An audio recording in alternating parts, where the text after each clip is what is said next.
인간은 참 한결같은 것 같아요. 좀처럼 달라지지 않습니다. 세상이 만들어진 이후에 쭉 이어져 온 역사들을 이렇게 들여다보면 이 같은 사실은 입증이 됩니다.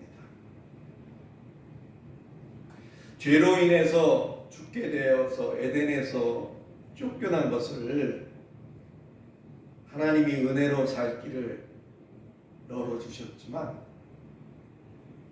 자숙하거나 또 근신하기보다는 그 은혜를 망각하고 조금 풀어놓으면 금세 희희낙낙하고 또 안 되겠다 싶어서 조금 단속을 하면 못 살겠다고 불평을 하고 아우성을 치는 그런 끝없는 반복, 그것이 인류의 발자취라고 해도 과언이 아닐 것 같아요.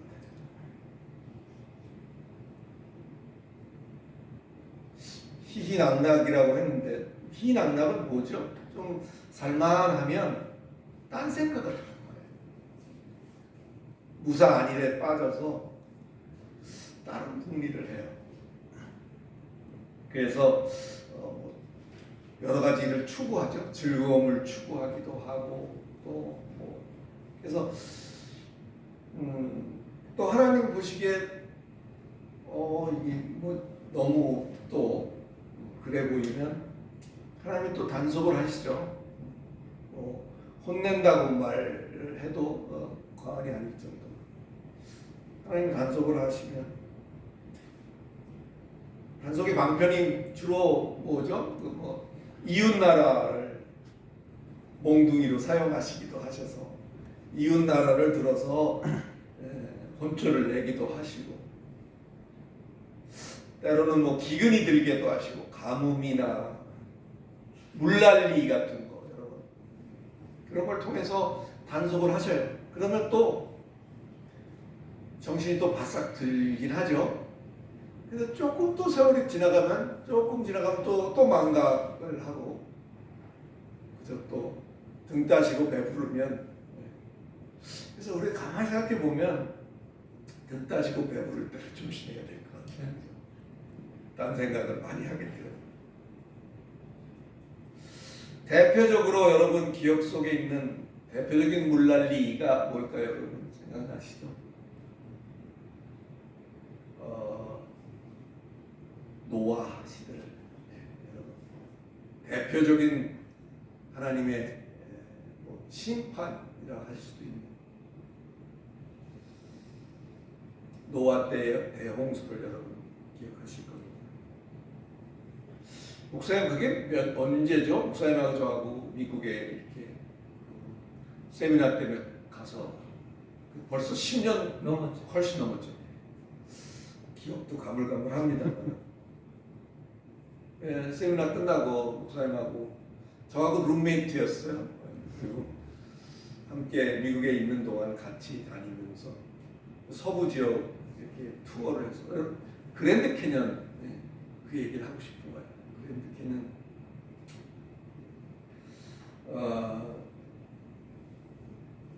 일단 거기 가면 그 엄청난 스케일 정말 입이 딱 벌어지는 그런 환경 장면이 딱 눈앞에 펼쳐지면 진짜 압도돼요. 사람이 압도되고 이야 정말 이런 소리가 끊임없이 나옵니다. 이야. 그래도 그 계곡을 이렇게 끝에 가서 이렇게 보면 정말 그 깊이가 어마어마하죠. 그 깊이가 1.5km 정도 된다고 해요. 그러니까 그 높이죠. 그러니까 그런 것이 끝없이 기록에 보면 막 그런 계곡이 한 400km 이상, 450km 가까이 이게 쫙 연결돼 있는 거예요. 그러니 뭐 입을 다물 재간이 있나요? 거기서 한국 사람 떨어져서 한번 그 뉴스에 나온 적 있었죠. 관광객으로 갔다가 거기서 추락을 했던 경우 그 뉴스에 나온 적이 있습니다. 몇 년 전에. 이렇게 보면 계곡 한가운데쯤 누가 이렇게 원뿔을 거꾸로 박아놓은 것 같죠. 그런 이렇게 기둥 같은 것들이 뚝뚝뚝 서 있어요. 뭐 그런 것뿐이 아니죠. 입으로 형용하기도 어려울 정도의 참 희한한 모양으로 뭐 연필처럼 이렇게 올라와 있는 한 줄로 이렇게 올라온 바위도 있어요. 또 부러질 것 같은 느낌이죠.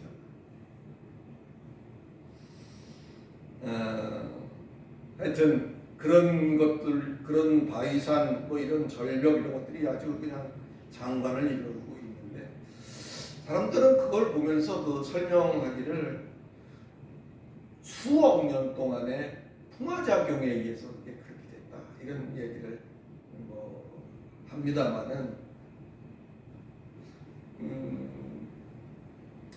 또 그 비슷한 것이 장가계라고 하는 요 우리 가까운 중국에도 장가계 같은데 그 사진을 보면 이렇게 한가운데 쭉 삐죽하게 올라와 있고 그 위에 넓어 보이지도 않아요. 그 쭉 높이 연필처럼 올라온 그 꼭대기에 소나무가 자라고 있는 뭐 이런 거. 또 뭐 베트남 쪽에 뭐 하롱베이 같은 데 가도 그 물 가운데 그런 바위들이 쭉쭉 솟아 있는 것들을 볼 수 있는 그런 경험이 됩니다.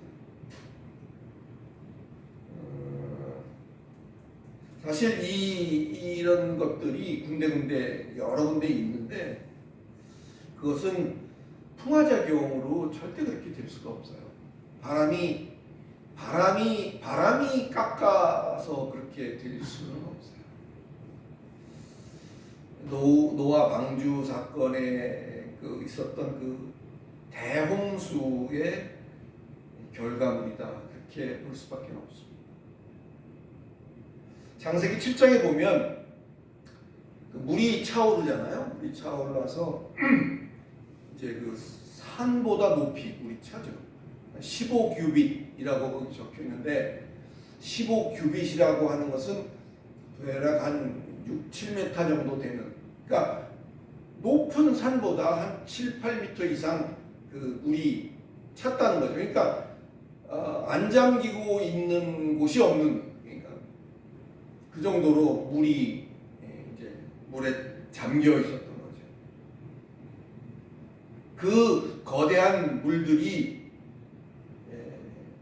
이렇게 급속도로 빠지면서 또 물이 차 있는데 지구는 태양을 중심으로 돌고 또 달의 인력으로 말미암아 물도 줄어들었다 하잖아요. 조수간만을 우리가 보듯이 물이 그렇게 차 있는 가운데서 지구가 자전을 하는 어떤 그런 것들이 마치 물컵에 계란을 하나 이렇게 담아놓고 이렇게 빙빙 돌리면 어떤 현상이 나타날까 하는 것 정도로 우리가 알 수 있잖아요. 그렇게 지구가 물 속에서 이렇게 가만히 물에 잠겨 있다가 빠진 게 아니에요. 그 안에서 지구가 회전을 하면서 땅과 산들이 다 그 물 속에 7, 8m 이하에 잠겨서 이게 돈다고 생각해보세요. 결국 그것들이 다 이게 뭐 곤죽이 됐다고 하기엔 좀 그렇고 이렇게 막 뒤섞이게 되겠죠. 그래서 남아있을 만큼의 튼튼한 것들은 남아있지만 그렇지 못한 좀 약한 부분들은 다 물에 타지듯이 그러고서 그 물이 빠진 거예요. 그 물이 빠지니까 남아있는 것들 말고 물에 흙탕물처럼 물에 녹아있던 그런 흙들은 같이 휩쓸려서 빠져나가게 되죠. 그것이 뭐 급격한 그 물 빠짐에 의해서 그런 계곡과 그런 또 흙이 가서 어디 가서가 쌓이게 되죠. 퇴적물로. 그런 것들로 이루어진 그런 퇴적층이 그랜드 캐니언만 가봐도 시루떡처럼 이렇게 켜켜이 되어 있는 게 보이거든요. 뭐 다 어떤 거는 색깔들이 또 다 틀려요. 다른 색깔 띠기도 하고 그래서 마치 정말 시루떡을 쌓아놓은 것처럼 그렇게 보이기도 합니다. 이것은 그냥 바람에 의해서 오랜 세월 동안 바람에 깎여서 그렇게 될 수가 없는 것이고, 예, 신학교 다닐 때 창조과학 시간을 저기 있었거든요.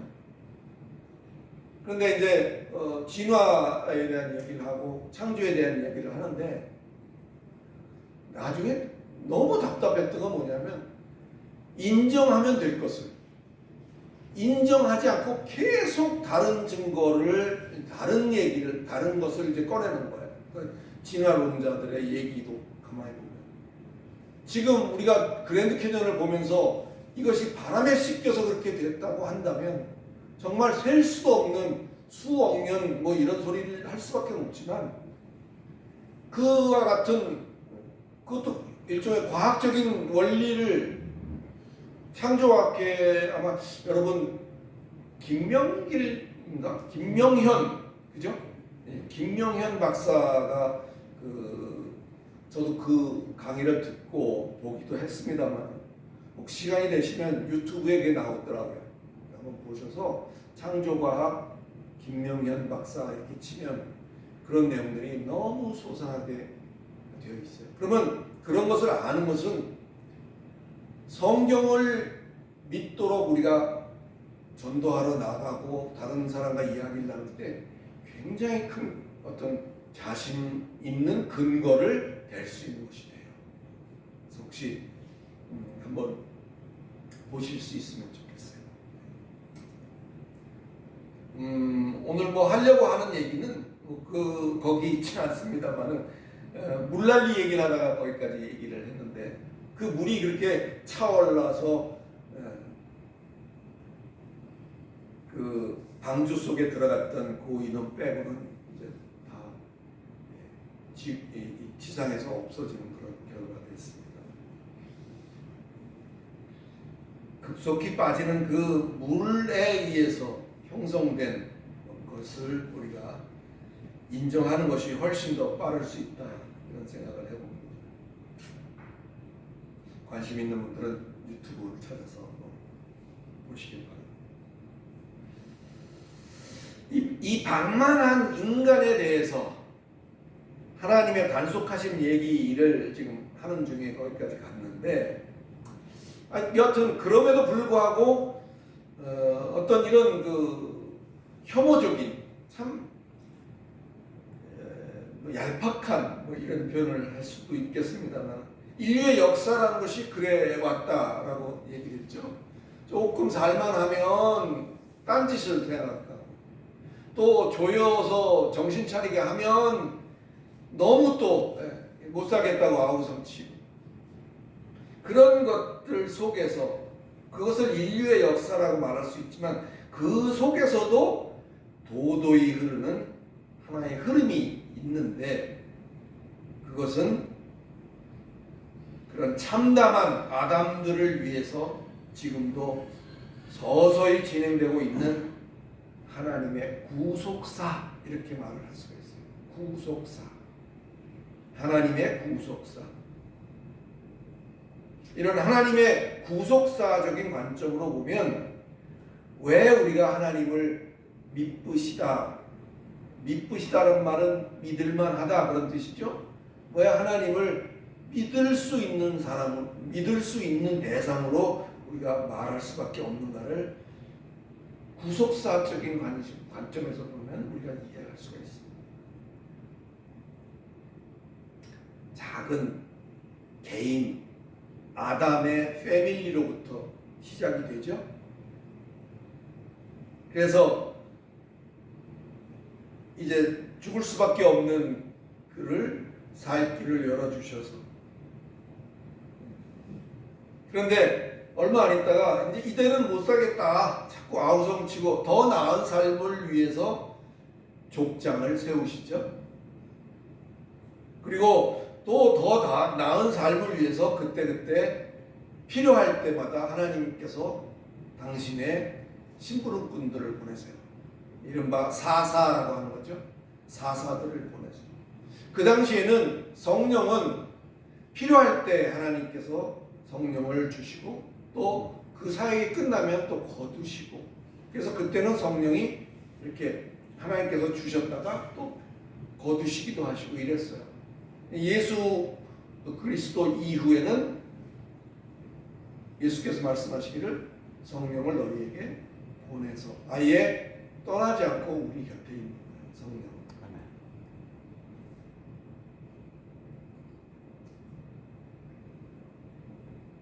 왕이 없어서 맨날 당한다고 생각을 하죠. 외세의 침략도 당하고, 우리가 왕이 없으니까 사사 뭐 필요할 때 그저 119처럼 보내셔서 구원하시고, 또 자기들이 잘못하고 있는 것은 생각을 못하고, 또 좀 세월이 흐르다 보면 하나님이 조이시고 다른 또 방편을 쓰실 때 몸부림치면서 기도를 하면 하나님이 또 그걸 건지시죠. 그 원인을 이들은 왕이 없어서 그렇다고 생각을 해요. 그래서 왕을 요구하고, 그래서 결국은 하나님이 왕을 세우시죠.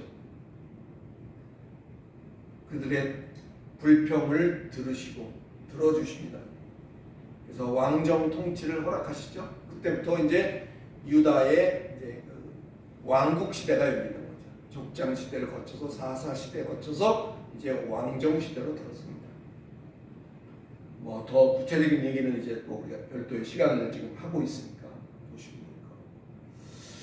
물론 그 왕들 세워서 가는 과정에서 참 잘한 왕도 있어요. 잘한 왕도 있고.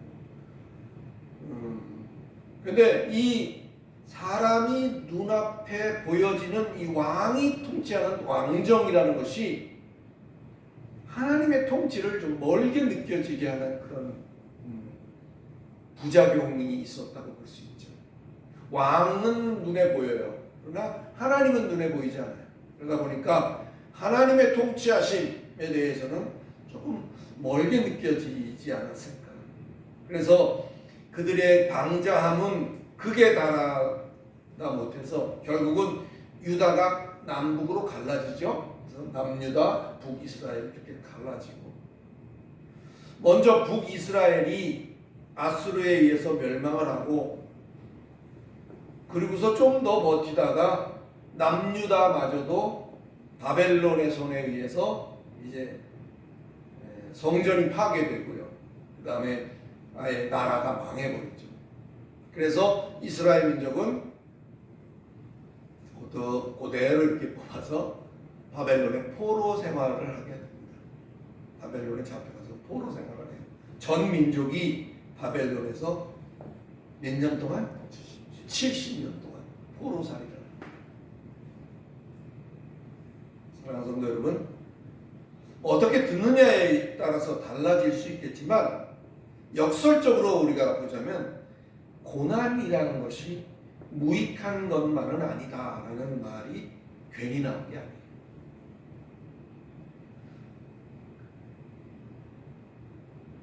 그 포로 생활 속에서 이스라엘은 슬슬 정신을 차리기 시작합니다.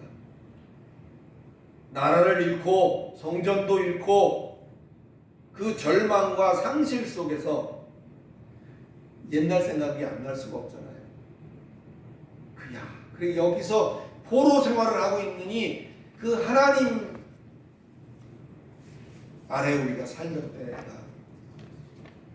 좋았다. 그런 생각을 하게 되고 그것으로 다시 돌아가고 싶은 그런 회개의 각성들이 이제 슬슬 일어나기 시작하죠. 그 극악무도한 포로지인 바벨론에서 저들은 드디어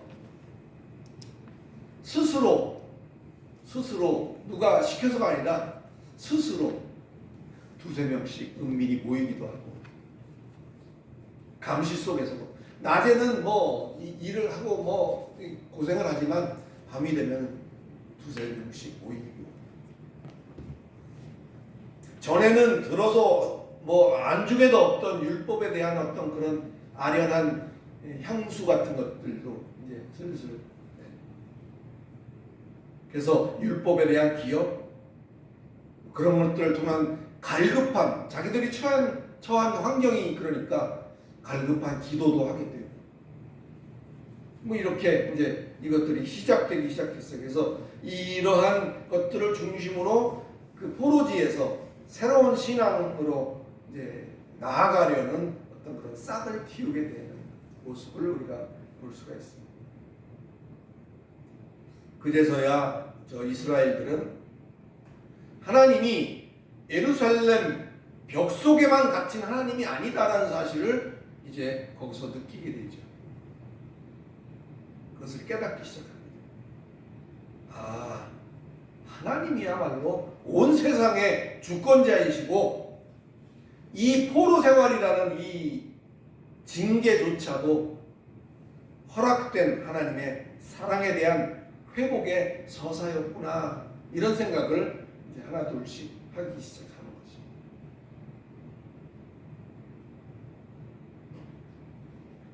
하나님은 그냥 두지 않으시고 바벨론이 이제 무너지고 페르시아의 고레스라는 왕이 세워지면서 그들은 포로 생활을 청산하게 됩니다. 그래서 고레스 칙령에 의해서 이제 이스라엘로 뭐 한꺼번에 몽땅 돌아온 게 아니라 몇 차례로 나눠서 귀환할 수 있는 길을 열어주시고, 뭐 그 당시에 뭐 느헤미야 선지자, 뭐 에스라 선지자, 뭐 스룹바벨, 뭐 이런 사람들을 통해서 이제 그들을 다시 한번 이렇게 각성할 수 있도록 만들고, 그래서 무너졌던 성전을 다시 재건하고 그 성벽을 재건하고 신앙도 이제 다시 재정립하고 뭐 이런 과정들이 거기에서 생기게 되죠. 그런 어떤 간절함이 또 그냥 그때 계속 지속되어 왔느냐? 그렇지 못하고, 또 그런 감격도 좀 세월이 지나면서 아까 얘기했던 조금 살만하면 딴 생각한다는 듯이 세월이 지나면서 이것도 변질하기 시작하죠. 그러니까 인간의 역사라는 것이 어떤 그런 계속적인 반복이라도 과언이 아니다.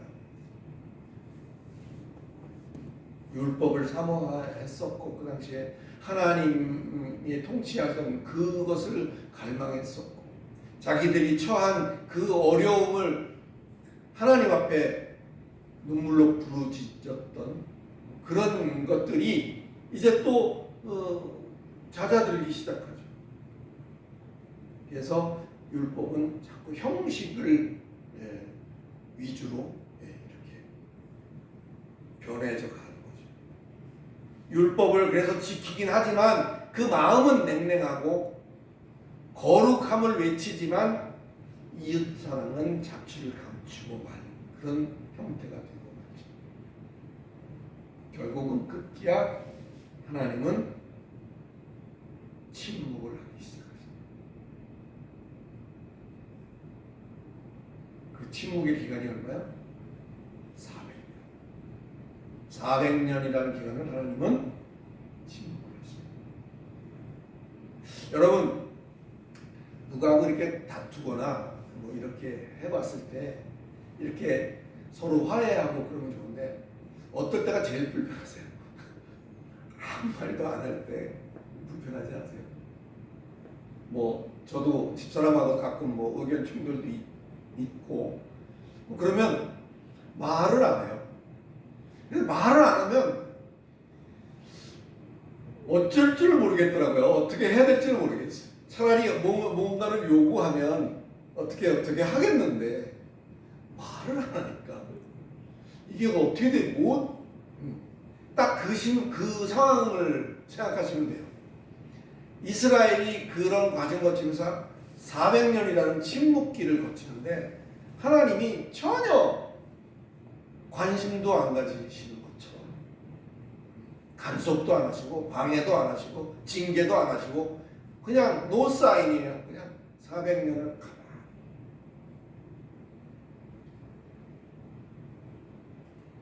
그 침묵의 세월을 사는 그들은 어땠을까요? 아이고 간섭 안 하니까 좋다. 처음에 그랬을지도 모르지만 조금 이게 지나가니까, 그죠? 집사람하고도 했던 관계에서 처음에는 말 안 하면 좋아. 나도 그냥 가만히 편하고.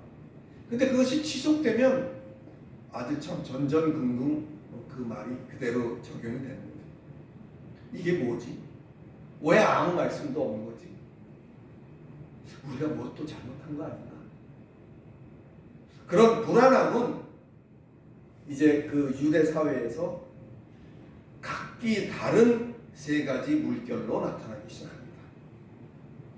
그 세 가지 물결 중에 첫 번째가 율법의 세밀한 규례를 통해서 거룩을 보존해야 한다라고 주장하며 나선 것이 바리새파. 바리새라는 그 말이 페루심이라는 말에서 나왔는데 히브리어 따로 분리되었다는 뜻이에요. 따로 떨어졌다. 그래서 바리새파.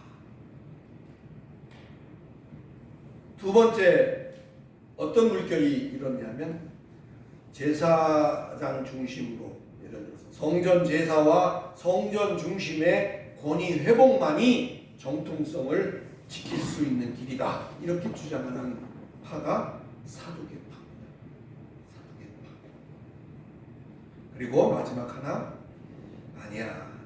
그런 게 아니고 이 타락된 세상에서 우리가 물러나서 우리끼리 율법과 순결을 공동체 안에서 실천하자. 그래야만 우리가 살 수 있다. 이렇게 주장한 파가 에세네 파입니다. 그래서 바리새, 사두개, 에세네 이런 세 가지 신앙 정화 운동이 그때 이제 일어나기 시작하는 거예요. 이 세 파의 목적은 같아요. 간단히 말하면 다시 누구의 지배하에 다시 포로로 돌아가는 거 그건 못하겠다. 우리가 이대로는 안 되겠으니까 뭘 잘못했는지 모르지만 하나님이 침묵하시니 우리가 뭔가를 좀 해야 되지 않겠느냐. 그래서 자발적으로 스스로 시작되는 운동들이 아까 얘기한 바리새파요, 에세네파요, 사두개파요 이렇게 되어지는 그런 운동입니다. 자발적으로 시작된 경건 운동 중에 하나로서 각각 자리 잡고 있는 거죠. 그런데 너무나도 그 포로 생활에 공포라 할까요? 그 두려움이라 할까요? 이런 것들이 지배적으로 있다 보니까 어떤 포로가 되기는 싫다라는 그런 열망에 치우치다 보니까 이것이 율법의 형식과 어떤 문자적인 이행에 이것이 갇혀버리는 그런 치우친 신앙으로의 모습으로 변해가기 시작했어요. 그 무렵쯤 돼서 이제 그 침묵을 깨트리고 한 음성이 광야에서 울려 퍼지게 됩니다. 그게 뭔지 아시겠어요? 그것이 바로 세례 요한이에요. 그 하나님의 침묵을 깨고 또 그들이 뭔가 불안한 가운데 뭐라도 어떻게 해보려고 각자 자구책으로 그렇게 하기 시작했던 것들,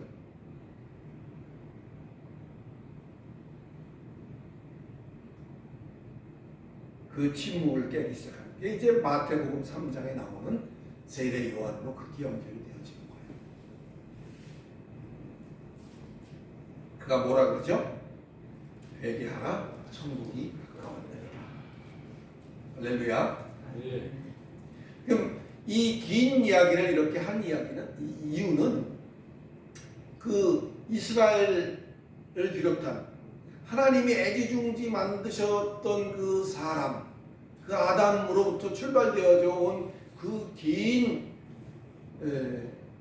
그 아담이 말 그대로 시작하자마자 사고를 치잖아요. 그죠?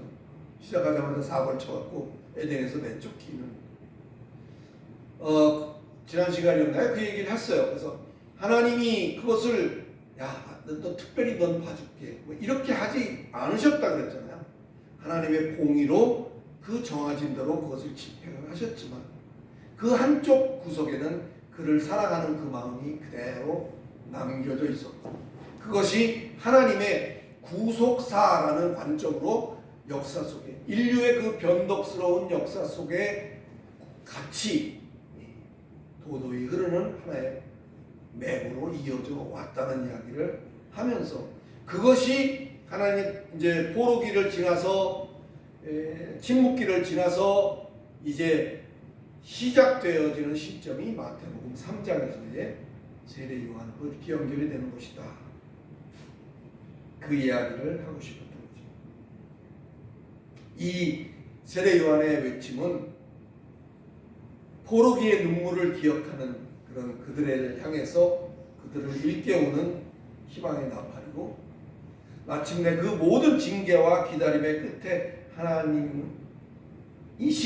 하나님이신 당신이 친히 이 땅에 오시게 되는 거고 그 하나님의 구속사가 그렇게 이어져 가는 것이다.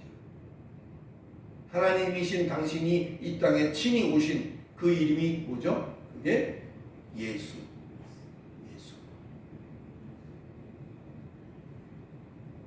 그 예수 안에서 하나님의 어떤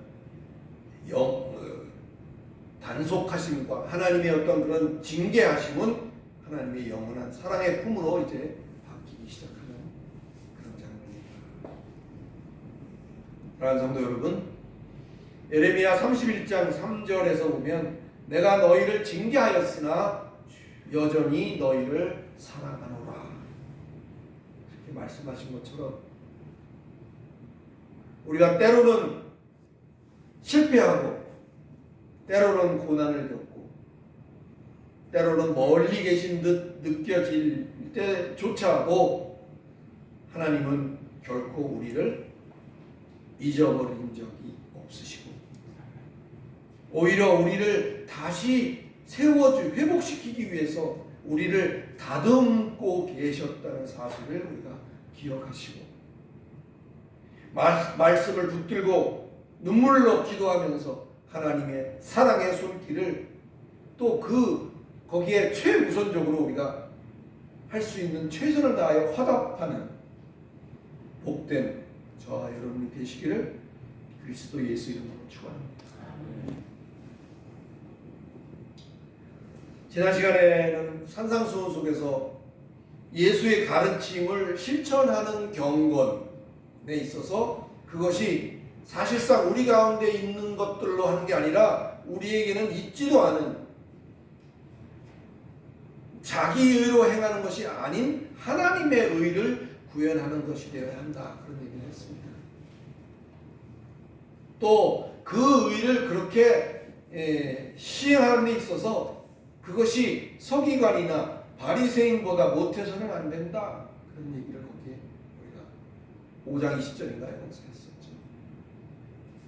이 바리새인 얘기를 아까 제가 했던 것도 계속적으로 바리새인들이 반복적으로 나오는 이유가 그 사람들이 뭐 잘못된 신앙관으로 우리는 지금의 입장에서 우리는 그들을 그렇게 폄하할 수 있지만 나름대로 그들은 소신껏 하나님을 향해서 자기들이 할 수 있는 최선을 다한다고 생각하고 하는 거였어요.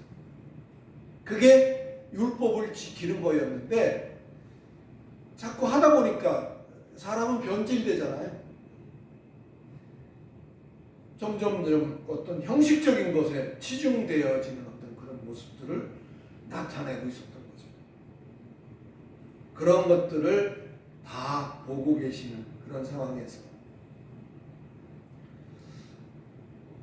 이거 기억나세요? 하나님의 의를 수평적으로 행하는 것이 구제라고 했고 하나님의 의가 수직적으로 추구되는 것이 기도라고 했고 하나님의 의가 내면적인 어떤 자기 성찰로 나타나는 것이 금식이다. 그렇게 그냥 한마디로 정리를 한번 해본 적이 있습니다. 수평적 구제, 수직적 기도, 내적 성찰, 극치. 이 모든 행위에 코드가 기본 코드가 있었는데 그게 뭐라 그랬죠? 그게 은밀하게, 그죠? 엔토 크립토, 은밀하게 뭔가 이렇게 덮여진 채로 그것을 하라. 사람들에게 들켜서 땅에 쏟아버리지 말고 아무도 모르게 이 하나님의 의를 오직 하나님의 의 안에 고스란히 담을 수 있도록 해라. 그것을 은밀한 중에 보시는 아버지 하나님이 따로 거기에 대한 것들을 아포디도미 하실 것이다. 챙기실 것이다. 따로. 할렐루야. 오늘 이어지는 것이 이제 그 뒷부분 5절에서 8절입니다. 서론이 어마어마하게 길었습니다. 기도할 때 이렇게 해라. 프로시코라고 하는데 기도는 이 프로스라는 것은 방향성을 나타내요. 그 다음에 유코마이라는 말, 프로시코마이, 유코마이라는 말은 요청한다는 말이에요. 그래서 누구를 향해서 요청하는 게 누구를 향해서 우리의 대상은 누구죠? 하나님을 향해서 요청하는 것. 그것이 기도다. 본문을 우리가 보면 기도 역시 앞에서 살핀 구제와 같은 똑같은 코드로 진행이 됐죠. 은밀하게 해야 된다. 왜 그래야 되는 걸까? 하나님을 향한 것으로서의 순수함을 유지하기 위해서는 은밀하게 할 수밖에 없습니다.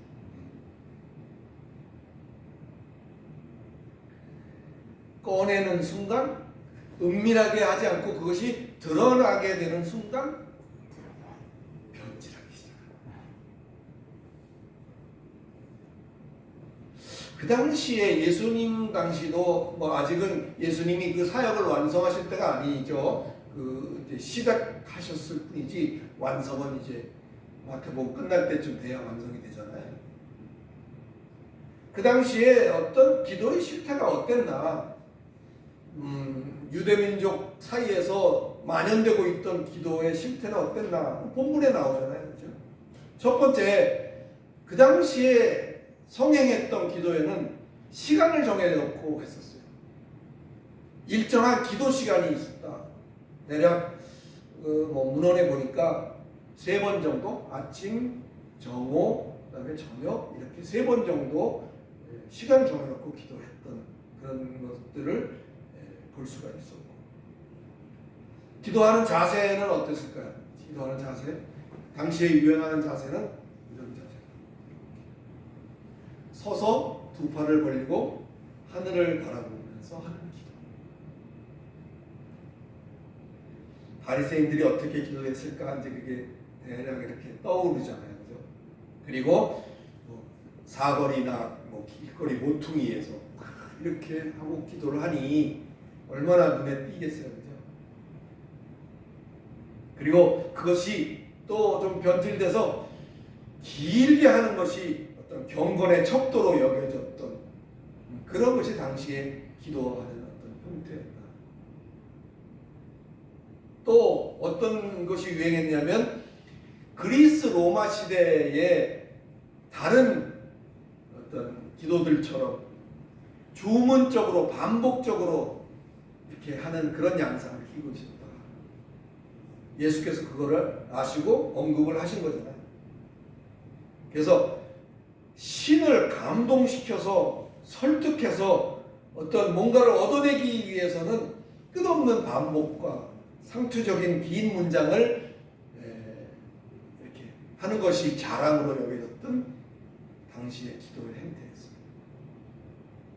그것이 잘하는 건지 잘못하는 건지도 모르고 그렇게 해왔던 거잖아요. 그러니 예수께서 너희가 기도할 때 이렇게 해라 라고 말을 할 때 그 순간의 충격은 어땠을까? 지금 우리는 다 아는 얘기를 하는 것 같지만 그 당시에 그 예수의 너희는 기도할 때 이렇게 해라 라고 하면서 그것들을 하나하나 다 지적을 하시는 거잖아요. 바리새인들처럼 그런 식으로 하지 마라. 이방인들처럼 그런 식으로 기도하지 마라. 그거 하나하나 다 지적하시는 거죠. 상당한 충격적인 이야기였을 거라고 생각합니다. 거기 본문에서 우리가 읽은 대로 예수가 처방하신 그 골방이라는 것도 어떤 장소적인 것만을 의미하는 것이 아니다. 물론 제가 할렐루야 기도원이라는 게 지금 있나요? 지금 없어졌죠? 할렐루야 기도원 혹시 아세요? 제가 한참 기도원 다닐 때 있었어요. 근데 거기 가면 뭐 다른 기도원도 그런 게 있을지 모르지만 골방처럼 이렇게 동굴처럼 이렇게 만들어 놓은 시설이 있었어요.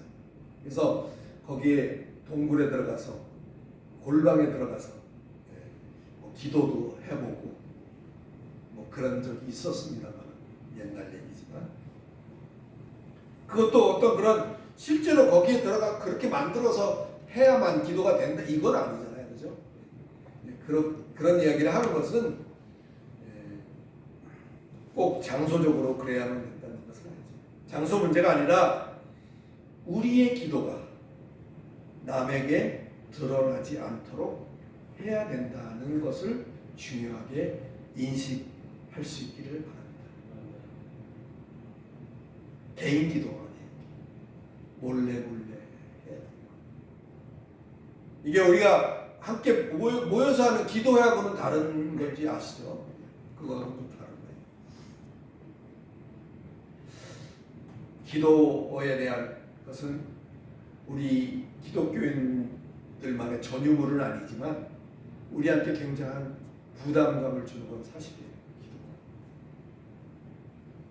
그래서 기도를 좀 하는 입장에서는 좀 은근히 과시를 하기도 하고 뭐 자랑을 하기도 하고 그만큼 기도가 쉽지 않다는 어떤 반증이 되겠죠. 사랑하는 성도 여러분, 우리 각각의 개인의 기도는 들키지 않도록 감추어야 되는 덕목이라는 사실을 기억하시기를 예수 그리스도의 이름으로 축원합니다. 기도한 내가 되어버리면 그것이 이렇게 표면적으로 드러나면 변질되기 시작합니다. 이미 본질을 벗어나고 있을지도 모릅니다. 오늘 본문은 그러한 외식의 기도에 대해서 이미 자기 상을 저희는 받았다 그렇게 말하고 있다는 사실이 충격적이죠. 또 우리가 하는 기도 행위에 대해서 어떤 기도를 해놓고도 미심쩍어서 이방인들처럼 자꾸 한 말 또 하고 그 한 말 또 하는 얘기는 이런 얘기예요. 주문을 외우듯이 계속적인 특정한 용어를 계속 반복하는 것. 그것이 이방인이 하고 있는 모습이었거든요. 그렇게 하지 말라는 이야기를 하는 거죠. 처음에 저는 기도라는 게 기독교에서만 하는 건지 알았어요. 근데 기도는 어느 종교도 다 기도라는 게 있더라고요. 우리가 하는 기도가 저들과 다른 것은 달라야 하는 중요한 이유는 오늘 본문이 우리에게 분명히 가르쳐주고 있지. 이방인들 하는 방식을 본받지 말라. 이거죠. 왜? 오늘 본문에 나와 있어요. 그 이유가.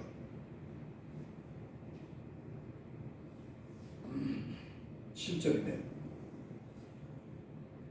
또 기도할 때 이방인과 같이 중언부언하지 말라. 그들은 말을 많이 하여야 들으실 줄로 생각하노니까. 8절에 보니까 그러므로 그들을 본받지 말라. 구하기 전에 너희에게 있어야 할 것을 하나님 너희 아버지께서 이미 아시느니라. 이렇게 말하고 있어요. 조른다고 안 되는 것을 조른다고 행하지 않으신다. 그 말이에요. 뭐다? 구하기 전에 있어야 될 것들을 하나님은 이미 알고 계시다. 우리는 그런 하나님을 우리가 섬기기 때문에 할렐루야. 아멘. 중언부언할 필요가 없다.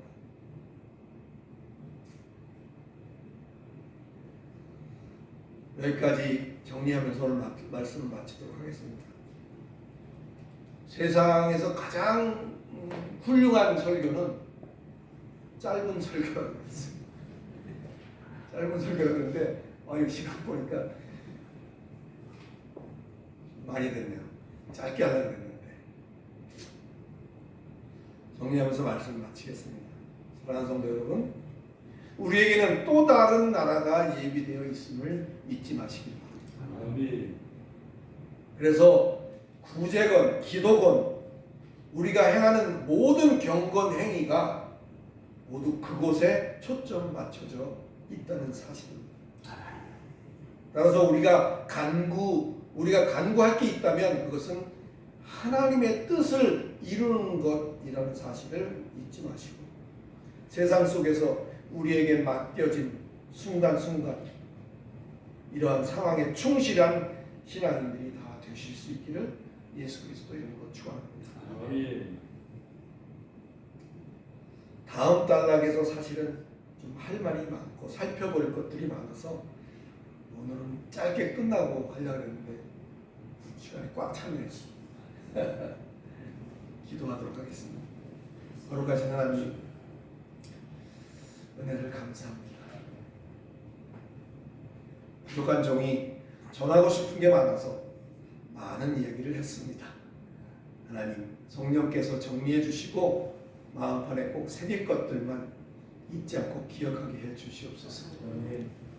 우리가 얼마나 변덕스러운지 하나님은 잘 아십니다. 조금만 등 따스고 배부르면 딴 생각하고 또 조이시면 못 살겠다고 아우성 치는 이런 어린애 같은 우리들을 잊지 않으시고 사랑하시며 우리들의 회복을 위해서 직접 당신이 나서셔서 손을 내미셨다는 사실을 기억하게 하시고 이제는 그 손을 붙잡고 나머지 우리의 삶이 하나님 보시기에 아름다운 것들로 결실되어 갈 수 있도록 이끌어 주시고 인도해 주시옵소서. 예수 그리스도 이름으로 기도드리옵나이다. 아멘.